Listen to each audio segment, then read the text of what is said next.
Welcome to the channel, guys. This is the explanation video of Zom 100 Bucket List of the Dead Season 1 Episode 4. Also मैं हमारे channel पर Jujutsu Kaisen season 2 को and हेल्स paradise season 1 को भी explain कर रहा हूँ.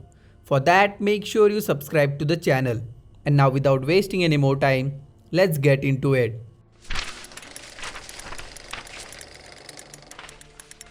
Episode की शुरुआत में हम लोगों ने देखा अकीरा एक ज़ॉम्बी गेम खेल रहा था और केंचो उनके लिए खाना बना रहा था. अब इन दोनों ने बिल्डिंग के टेरेस पर ही रहने का डिसीजन ले लिया था. अकीरा ने केंचो से कहा कि तुम्हें तो सब कुछ आता है और शायद इसलिए लड़कियां तुम पर फिदा भी होती है और तुम इतने ज़्यादा पॉपुलर भी हो. केंचो ने उसे कहा कि खाना बनाना तो सबको आना चाहिए जो कि तुम्हें नहीं आता और शायद इसीलिए तुम अभी तक सिंगल भी हो. ये सुनकर अकीरा एकदम गुस्सा हो गया और उसने केंचो से कहा कि वो आज के आज ही उसे एक लड़की को पटाकर दिखाएगा. दोनों ने टेरेस से नीचे देखा तो दूर दूर तक कोई भी जिंदा पर्सन देखने को नहीं मिल रहा था. सो केंचो ने सोचा कि लड़की पटाना तो अकीरा से होने से रहा. अब इसके बाद केंचो अकीरा की बकेट लिस्ट पढ़ रहा था. अकीरा ने अपनी एक विश में लिखा था कि उसे एयर हॉस्टेस के साथ डिनर करना है. ऑब्वियसली केंचो को ये भी इम्पॉसिबल लग रहा था.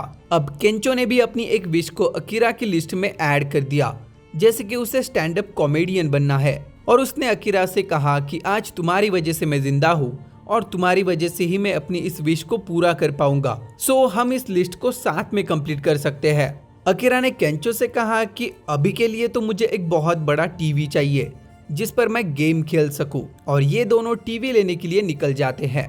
अब अकीरा ने केंचो से पूछा कि तुम्हें स्टैंड अप कॉमेडियन क्यों बनना है, जिस पर केंचो ने उसे बताया कि बचपन से ही मुझे कॉमेडी शोज देखना बहुत पसंद था और ऐसे शोज देखते हुए उसको भी लगता था कि एक दिन वो भी ऐसे ही कॉमेडियन बनेगा और ये उसका बचपन से ही सपना भी था. अब केंचो की बातें सुनकर अकीरा सोच रहा था कि उसका बचपन का सपना क्या था. उस कॉर्पोरेट कंपनी में काम करना तो उसका बचपन का सपना नहीं था. अब अचानक से इनके सामने बहुत सारे ज़ॉम्बीज आ गए थे और आगे कोई भी रास्ता भी नहीं था. also इनकी तरफ एक ऑयल टैंकर तेजी से बढ़ते हुए आ रहा था. अकीरा किसी तरह से एक अंडरग्राउंड टनल में बाइक को लेकर जाता है, बट वहाँ भी ज़ॉम्बीज भरे पड़े थे. फाइनली अकीरा एंड केंचो को मॉल में एंटर होने का रास्ता मिल जाता है और वो ज़ॉम्बीज से बचते हुए मॉल के अंदर पहुंच जाते हैं. वहां पर उन लोगों ने देखा कि ऑलरेडी एक आदमी और 3 लड़कियां थी जो किसी तरह से वहां पर फंस चुकी थी. ये सब लोग बहुत डरे हुए थे क्योंकि उन्हें यहाँ से निकलने के लिए ज़ॉम्बीज से गुजरना पड़ेगा, जो पॉसिबल नहीं था. अकीरा और केंचो के अंदर आते ही एक लड़की ने उनसे पूछा कि क्या वो इन्फेक्टेड है, मतलब किसी ज़ॉम्बी ने उन्हें काटा तो नहीं. अकीरा ने उन्हें कहा कि हम ठीक है. अकीरा ने उनसे कहा कि हम लोग एक स्टोर के अंदर है, मतलब यहाँ पर हमें खाने के लिए बहुत सारी चीज़ें हैं, सो ज़्यादा टेंशन लेने की ज़रूरत नहीं है. अब लड़कियाँ खुद का टेंशन और डर कम करने के लिए बियर पीने लगती है और सबके लिए बियर लेकर आती है और कुछ खाने के लिए भी लेकर आती है. सब साथ में बैठकर खा रहे थे और बियर पी रहे थे. अब केंचो और अकीरा को रियलाइज हुआ कि ये तो अकीरा की विश लिस्ट में लिखा हुआ था कि उसे लड़कियों के साथ डिनर करना है. अब ये लोग एक दूसरे को आपस में इंट्रोड्यूस करने लगते हैं. लड़कियों के नाम थे रिका, युकारी और माकी. वो आदमी बहुत ज्यादा डरा हुआ था, सो उसने अपना नाम नहीं बताया. रिका ने उन्हें बताया कि इनकी फ्लाइट जैसे ही जापान में लैंड हुई, ये सब ज़ॉम्बीज का इन्फेक्शन शुरू हो गया और वो सब यहीं पर फंस गए. अब अकीरा और केंचो और भी ज्यादा शॉक हो जाते हैं क्योंकि उन्हें पता चला कि ये तीनों लड़कियां एक्चुअल में एयर हॉस्टेस है और यही अकीरा की विश भी थी. और अकीरा की तो पर्टिकुलरली यही विश थी कि उसे एयर हॉस्टेस के साथ डिनर करना है. सो उसकी ये विश तो कंप्लीट हो चुकी थी. अब आगे अकीरा ने सोचा कि आज तो वो इनमें से एक लड़की को पटा कर रहेगा. पता नहीं उसे ऐसा मौका फिर से मिलेगा भी या नहीं. बट अकीरा इन सब बातों में थोड़ा वीक था. स्कूल में स्पोर्ट्स में बिजी था और जवानी में जॉब में.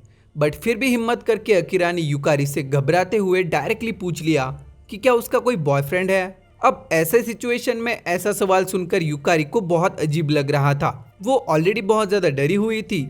अब अकीरा की ये कोशिश तो फेल हो चुकी थी.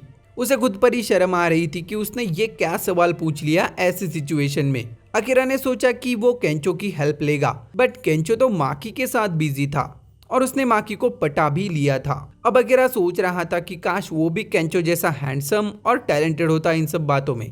अब अकीरा सबको इम्प्रेस करने के लिए एक पूरी की पूरी दारू की बोतल पीने लगता है और पीने के बाद वो अनकॉन्शियस होकर नीचे गिर जाता है।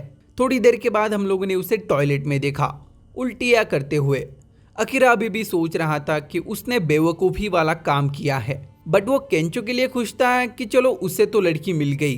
तभी युकारी पीछे से आकर उसके पीठ पर हाथ रखकर उससे पूछती है कि क्या तुम ठीक हो। अकीरा को लगा कि अभी भी चांस है और वो अभी भी युकारी को पटा सकता है।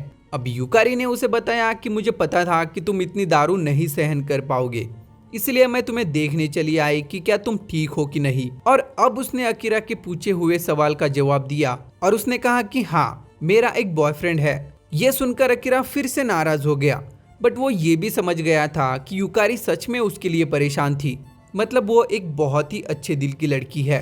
अब केंचो और माकी आपस में लगे हुए थे, बस वो आदमी और रीका साथ में थे। अब उस आदमी को एक ज़ॉम्बी ने काट लिया था और वो ज़ॉम्बी में कन्वर्ट हो चुका था। और इससे पहले रीका को इसके बारे में पता चले और वो इसके लिए कुछ कर सके, उस आदमी ने रीका को काट लिया। रीका की चीख केंचो ने भी सुनी और जब उसने नीचे आकर देखा तो रीका अब ज़ॉम्बी में कन्वर्ट हो चुकी थी। उसने केंचो पर अटैक किया, बट केंचो किसी तरह से बच गया, बट माकी खुद को नहीं बचा पाई क्योंकि उसने बहुत दारू पी रखी थी। रीका ने केंचो पर भी अटैक किया, बट केंचो ने उसे एक बड़े से बैग से हिट करके अपनी बॉडी से दूर कर दिया। अब केंचो को अकीरा और युकारी की चिंता हो रही थी। इधर अकीरा और युकारी एक दूसरे से बातें कर रहे थे। युकारी ने अकीरा से कहा कि उसका जॉब बहुत ज्यादा एग्जॉस्टिंग और हार्ड था, बट फिर भी वो इस जॉब को करना चाहती थी। अकीरा ने भी उसे कहा कि मेरा जॉब भी कुछ ऐसा ही था, जो शुरू में तो मुझे चाहिए था, बट बाद में मुझे पता चला कि मैं इस जॉब को नहीं करना चाहता हूँ। अब इसी बीच उस आदमी ने युकारी पर अटैक कर दिया और उसे काट लिया। अकीरा ने किसी तरह से उसे युकारी से दूर कर दिया, बट अब युकारी को उसने काट लिया था, इसलिए युकारी ने अकीरा को वहां से भागने के लिए कहा। और तभी उस आदमी ने फिर से युकारी पर अटैक कर दिया। युकारी को मरते हुए देखकर अकीरा बहुत जोर जोर से रोने लगा था। इधर केंचो वहां पर पहुंच गया और उसने अकीरा से कहा कि हमें यहाँ से निकलना होगा, और उसने एक बहुत बड़ी टीवी भी उठा ली है और दोनों यहाँ से निकल जाते हैं। अब अकीरा को अपने बचपन के सपने को याद करना था, इसलिए उसने अपने लिस्ट में ये भी ऐड कर दिया कि उसे अपने सपने को याद करना है और उसे पूरा करना है। और उस बड़ी सी टीवी पर अकीरा खुशी से गेम खेलना शुरू कर देता है और एपिसोड 4 यहीं पर खत्म हो जाता है। आई होप तुम लोगों को मेरा ये एक्सप्लेनेशन वीडियो पसंद आया होगा। अगर पसंद आया है तो लाइक कर देना एंड चैनल पर नए हो तो सब्सक्राइब कर देना। Thank you so much for your time.